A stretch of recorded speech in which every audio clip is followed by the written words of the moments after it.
आइए मेरे दोस्तों, आवाज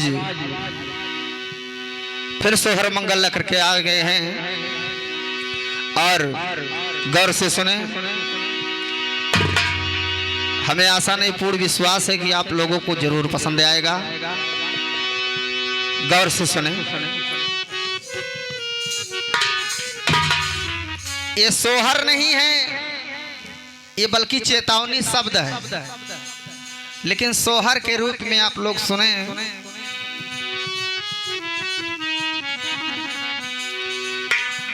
अरे सासु मार निसदीन बोलिया, अरे ननदी तान मारा हो। सासु मारे निसदीन बोलिया, अरे ननदी तान मारा हो। हरे राम कमुने करमवा से चूक्यों, राम कमुने करमवा से चूक्यों।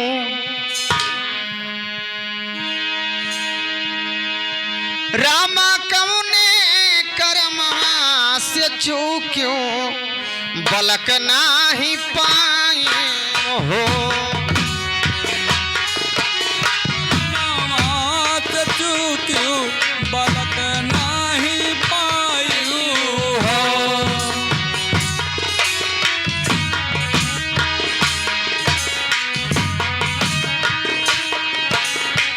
अरे रामा कौने करमवा से चूक्यों, बलक नाही पाई हो। रामा कवने करमवा से चूक्यों, बलक नाही पायू हो।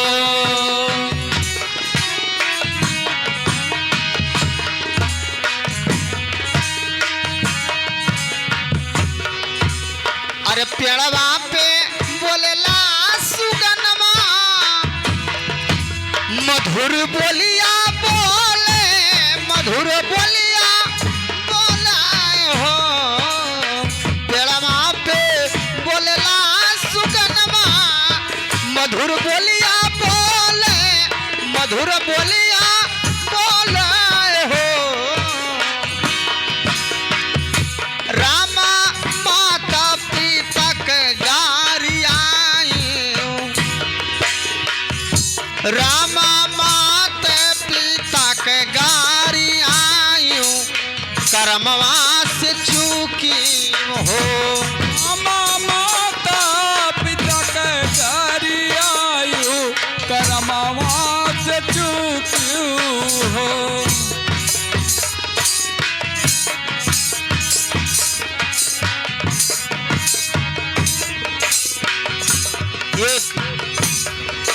एक पंछी के रूप में भगवान परमात्मा समझा रहे हैं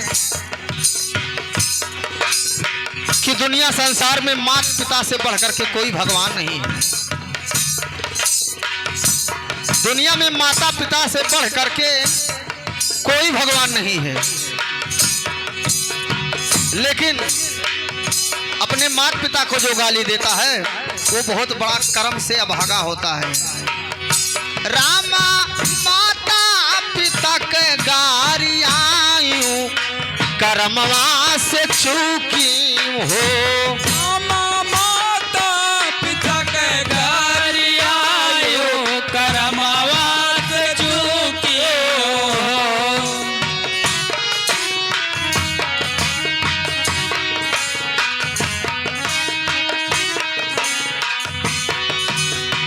कहियो ना सासू जी के सेवा,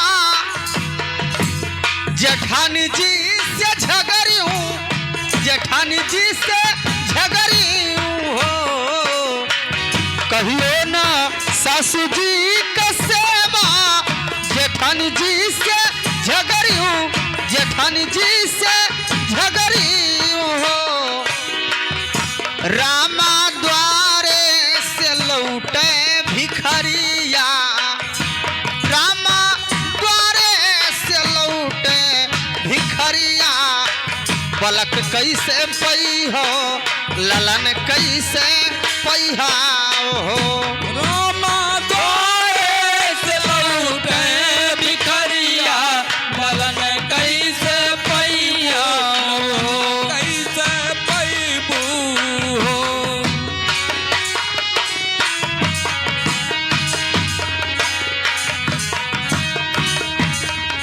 लेकिन वो स्त्री कहती क्या है कैसे भैया कि हे भगवान हे परमात्मा हमसे बहुत बड़ी चूक हो गई और बहुत बड़ा गलती हमने किया है, लेकिन इस गलती को आप क्षमा कर दो। अरे सुगना तू बोलिया सुनायो हम समझायो हम समझाया हो सुगना तू बोलिया सुनायो हमें समझायो हमें समझाया हो रामाय बुयस यतन बतावो रामा अब यस यतन बतावो बलक मुख देखबाए हो माया बयस जतन बतायो बलक सुख देखाई बलक सुख पाई बहो।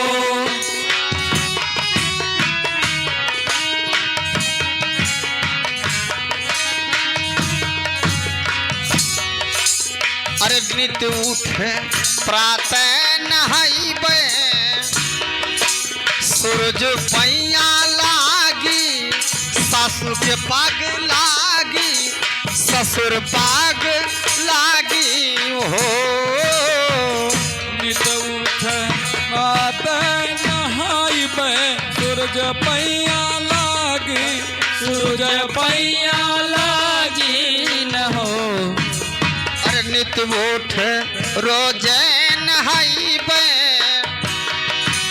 सूरज पैया लागी सासु के पाग लागियो ससुर पाग लागियो रामा भूखे के भोजन करइबे हम नंगे के बसतार हो रामा भूखे के भोजन करइबे और नंगे के बस्तर हो।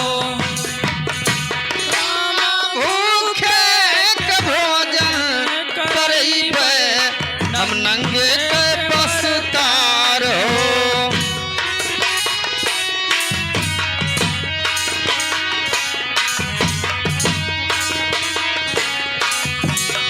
इतना सब करने के बाद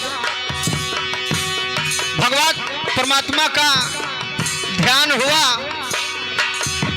और उस स्त्री का मांग पूरा हुआ। भगवान ने अपने नेत्रों से देख लिया देखा और सोचा भी होता क्या है। एक माह बीतले दूसरे बीतल इतना सब करने के बाद एक माह बीतले दूसरे बीतल अरे तीन बीतल हो चार बीत गईला हो अरे रामा छठे गोड़ घराने भरोसा कुछ हो गईले हो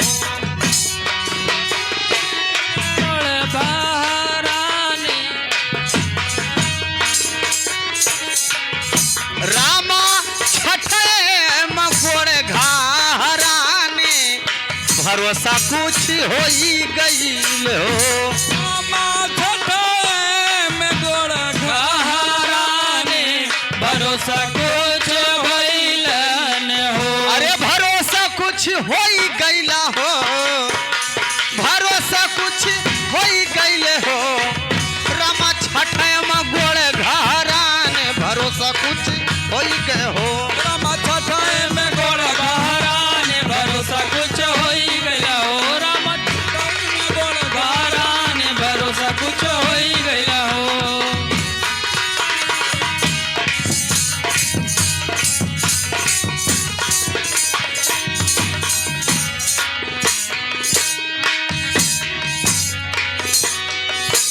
अरे 6 माह बीतल कि 7 बीतल 8 बीत गईला हो। माह बीतल कि 7 बीतल 8 बीत गईले हो। अरे रामा लगते हो 9 महीनमा, रामा लगते 9 महीनमा, अरे बबुआ जन्म ली हो। लगत 9वां महीनावा कि ललना के जन्म भयो हो। अरे बबुआ जन्म लिए हो, रम लगता है 9 महीनावा, बबुआ जन्म लिए, रम लगते हो 9 महीनावा, बबुआ जन्म लिए हो। लगत है 9वां महीना कि बबुआ जन्म लिए हो। राम लगत है 9वां महीना कि बबुआ जन्म लिए हो।